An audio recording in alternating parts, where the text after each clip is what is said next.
Totally wrong. What are you trying to do? Yeah. 3, Walk sideways. 4, Okay, look, where are you going? 6, 8. No. Yeah, so 8 in 15 seconds, so 36. So that'll be right. Now I'll just do the respiratory rate, and I'll count that out loud Okay, too. you need to get the front to lead the back a little bit, so they sit there. 1. Okay, so you get the front Hang on. leading the back. So Wait till instead I'm at the half of pass. walking like this, Go. you walk like that.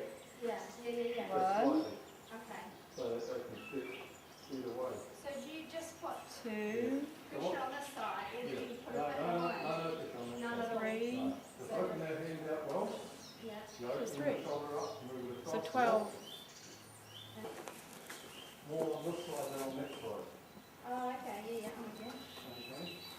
I've got to So this is Yeah. a digital thermometer, which would be easier to use than a glass one. down. If it was a glass one, I would need to shake it down so as it goes down to below the numbers before I insert it. So first of all, if I was using this one, I would give it a wipe over, slip a bit of KY jelly, some sort of lubricant on it, and then I would move the towel to one side and insert it with a gentle twisting motion like this until I feel it come out the other side of the sphincter, and then hold it against the rectal wall. Then I would start it and wait for the beeps to tell me when it was ready. When it beeps, I would gently twist it back out the other way and read it. If it was a glass thermometer, I would shake it down, do the same thing, lubricate it, insert it in the same way, and leave it for a minute, and then take it out with a gentle twist and hold it down to read the mercury to see where it is, and give it a wipe over, and then I'd make sure I wiped this over afterwards as well, ready for the next use.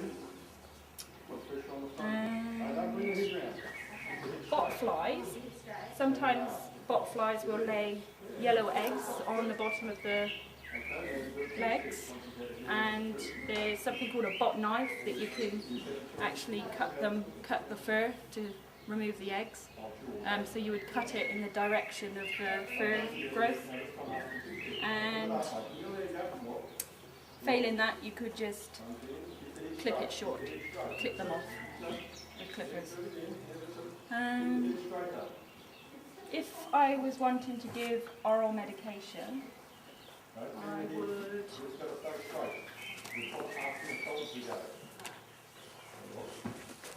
need somebody to help restrain Dante, and so we would probably move him into a corner so his hind quarters was in a corner, and then the person who's restraining for me will hold his head up. I don't know if you'll like me doing that, but hold his head up, and if it's a watery medication, I could pull his cheek out. I don't like to do that, but pull his cheek out with my index finger and gradually add it little by little into his mouth, onto the inside of his cheek or into the back of his mouth. But the ideal thing to do is to just offer him something palatable that he enjoys, a small amount of food with the medication on it, such as molasses or something, and that should do the trick. And that's an easier, safer way of doing it. At the moment, you still filming? So assessing his skin. Yeah, but see, just that. If you're letting the front go well, you've got to put a bit more pressure on the head. There doesn't seem to be any skin problems. And his eyes are free of discharge, they're nice and clean. He's got a little wound here and being out in the paddock. It wasn't there the other day when I came and had a look to visit him for the first time the other day. He didn't have any wounds, he's got a few here, so I'll report them to the owner. First to check his hooves, so we're going to check his hooves. I want the gentleman with shots here. And have a look.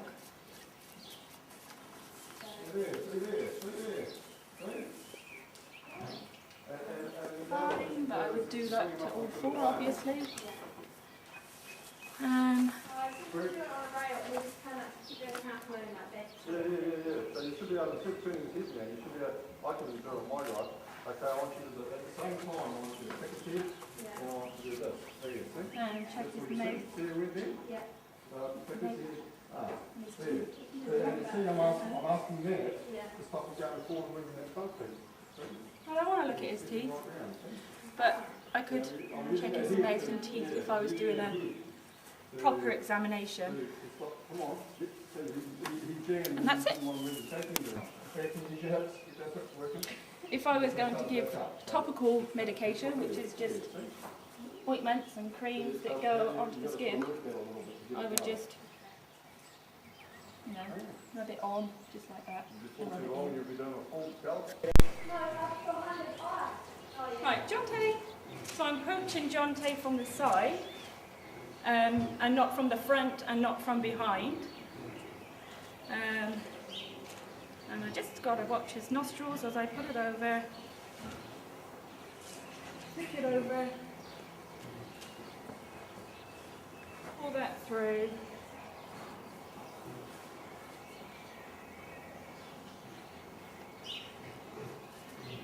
And pull tight. And then I just check that it's a good fit. Like that. And that's it. Cut. I'd start off Trot walking. him for a while and then I'll run. Yeah, exactly. Yeah. Come on then. Get him started.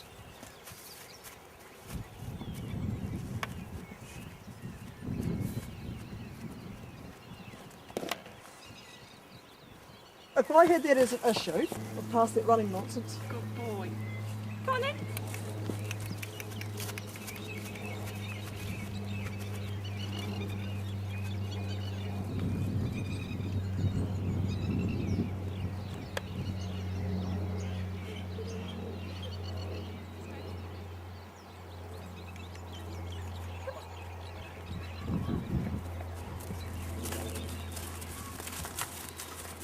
Good boy. Oh, that'll do. I think that'll be fine. No, I'm not ready. Can you stop it? Yeah. I just got to try a curry comb, which is used to loosen up all the dirt that's lying deep in the coat. In circular motions like that is what I would use it for.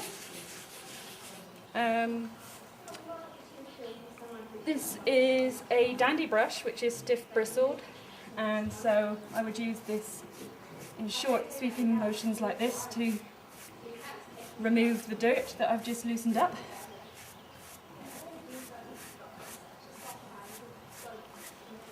And this is a body brush, which is a soft bristle brush, and that will be used afterwards to smooth the coats down and give it a good shine and remove any dust that's left in there.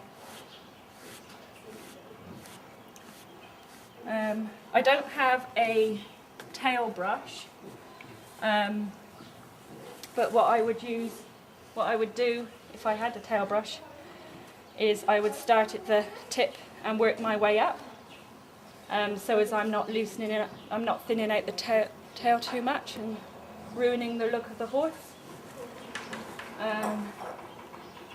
And if I was grooming the face, I would use the soft brush. Dante, Dante.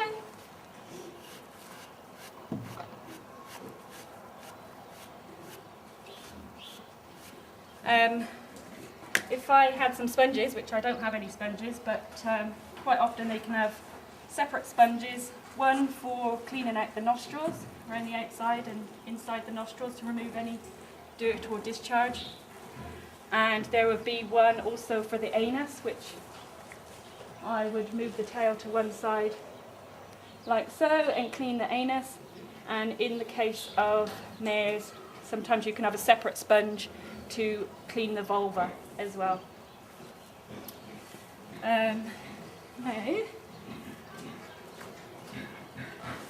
if I was going to pick the hooves, I would stand here, make sure I know where my feet are, and move my hand down the side here, and pinch the top like so,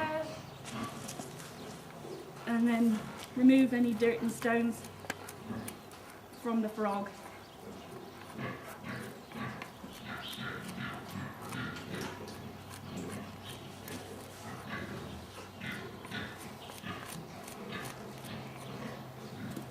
And then carefully place the hoof back down. And I need to do the same with the back leg as well, which he's used to. He's already ready for it. He's used to it, I'm not.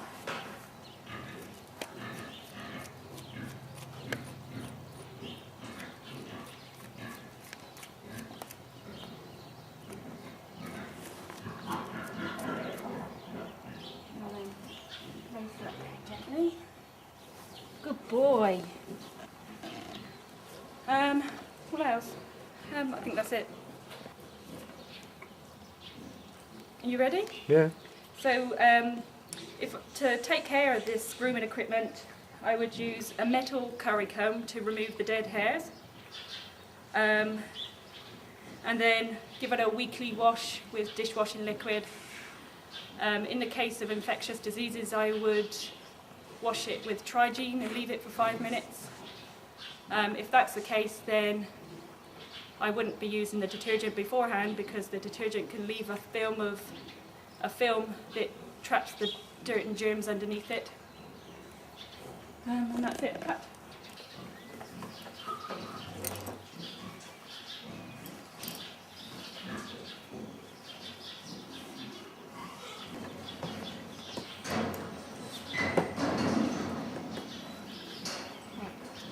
Pop the clasps around his leg like that. Make sure the clasps are facing his body so it doesn't get trapped in fencing and that sort of thing. And same on this side. Good boy, Dante.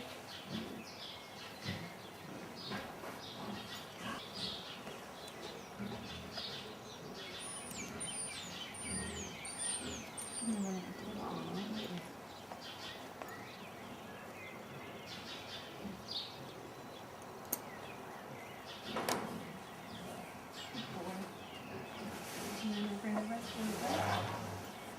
Like this.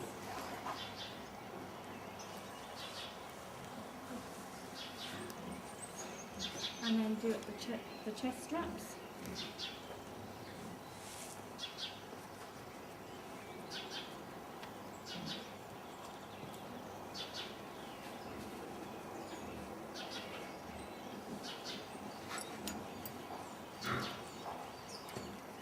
And then do that up properly. And then the belly straps, which would cross over underneath. So the front one goes to the back one and the back one goes to the front one. And then you just put a hand underneath to see if it fits correctly. If before I did the belly straps, if there was a neck piece, then that piece would go up first and be clipped on. And that's it.